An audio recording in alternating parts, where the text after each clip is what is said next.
Welcome back, guys. In the last video I got the old exhaust off and put an original Cooper S exhaust on, a second-hand one, but it's still original. In this video we are changing the downpipe for a catalytic converter, and I've got lambda sensors that are coming hopefully by the end of today, if not in the morning, and get them on and then get the car back to the MOT station for a retest, of which hopefully, fingers crossed, we will pass.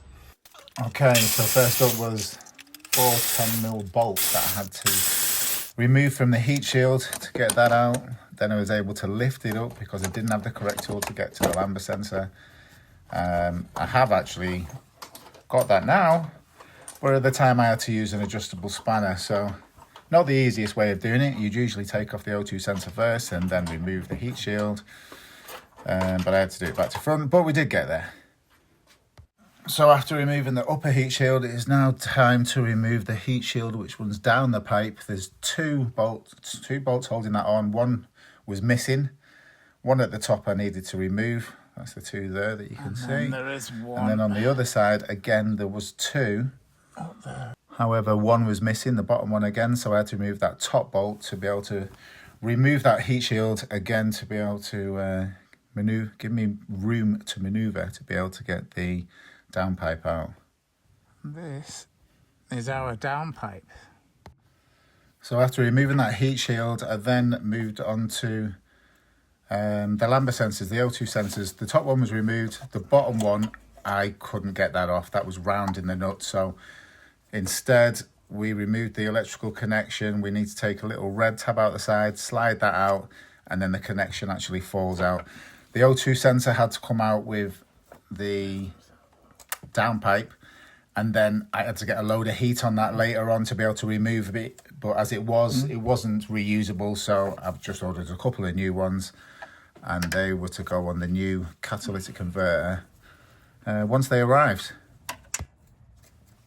With the lambda sensor now disconnected underneath, I've moved back up top to remove the 3 bolts from the downpipe that attaches to the turbo. These were 11mm bolts. As you can see, there's one, there's two, there's a third one around the other side, which I couldn't quite get off. So we have to then move back down underneath to remove those bolts. They came off the heat shield okay. That gave me a little bit more room then to be able to get to the bolt above to get off the last bolt off that downpipe that was connecting it to the turbo.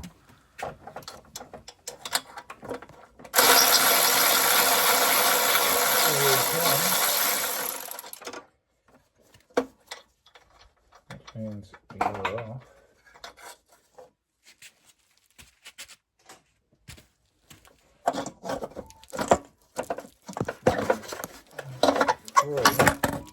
There you go. Out you come. And with that, the downpipe's down and out. We now have it deleted. Anybody who works on the cars will know sometimes you just need 2 pairs of hands. I was trying to push the new cat up, obviously not knowing where the bolts were, so got it in a sort of place where I could get it back up to the top without it falling down. So I'm trying to get more room to be able to get this cat on. So the 2 bolts which are holding on the actual brackets, I'm trying to release to be able to give me a bit more room. As you can see, I've bolted the catalytic converter to the clamps, but the clamps were the reason why I couldn't get enough room. So I was trying to release these a little to give me a bit more wiggle room to be able to get the top of the cat up against the turbo, because that wouldn't get on the bolts up the top. So this is the easiest way I found of getting around that.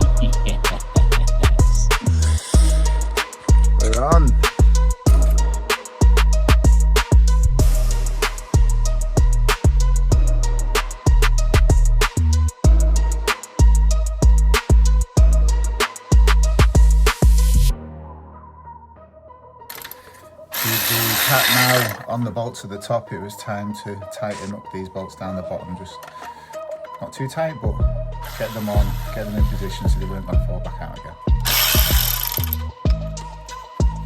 Heat shield needs to go in place, O2 sensor needs to go on, heat shield on top, and I've got the bolts underneath to finish off, so we can get them done. We're in.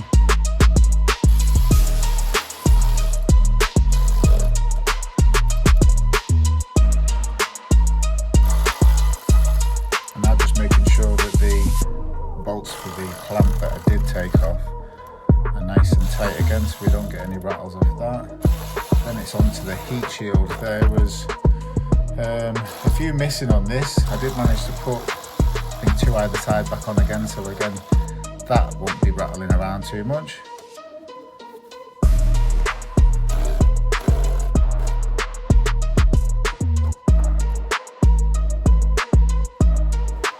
Back up top to replace the heat shield. This again had 3 bolts along the top and then 1 down the front in between the fan and the front of the heat shield. That's a nightmare to get to, but we managed it.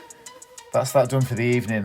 I was waiting for the lambda sensors to turn up, so this is next day, and again I had to release a couple of bolts from the heat shield to be able to gain access to get the lambda sensor on.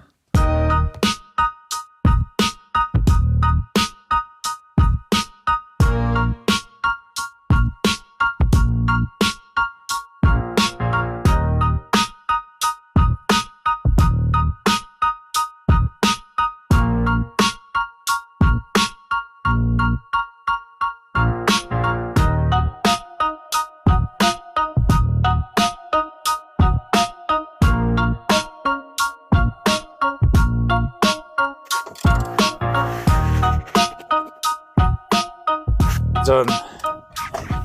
You are done. Okay. So we now just need to plug that into up to there. Possibly see now a little red tab at the end that needs to be pulled out to be able to get this. Need 2 hands again. Connect it. Let's get that in there. Right. So that's the catalytic converter done, ready. I did have a few problems obviously getting it in and out. Obviously the downpipe that I did have on was much slimmer than the cat going back on, so obviously I've had to mess about with all the bolts of the heat shields and the clamps and everything else, but we did get there in the end. It's now ready to go back to the garage to get its lower suspension arms done. I thought, seeing as it had gone on one side, we may as well get them both done at the same time, seeing as it's in there.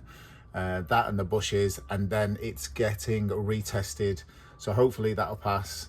And then after that, I'm going to have to concentrate on the setup. The suspension is awful, and I need to look at, it's on stance plus coilovers. I'm not sure whether 1 or 2 of those dampers might have gone, but I've ordered original shocks and springs, so that'll be the next thing that I'm doing in the next video. So that is the end of this video. I'll get it back in tomorrow into the MOT station, and we'll see after that if we've passed this time, especially with the emissions. That'll be emissions. So if you've enjoyed any of this video, please hit the like button, hit the subscribe button, and I'll catch you next time.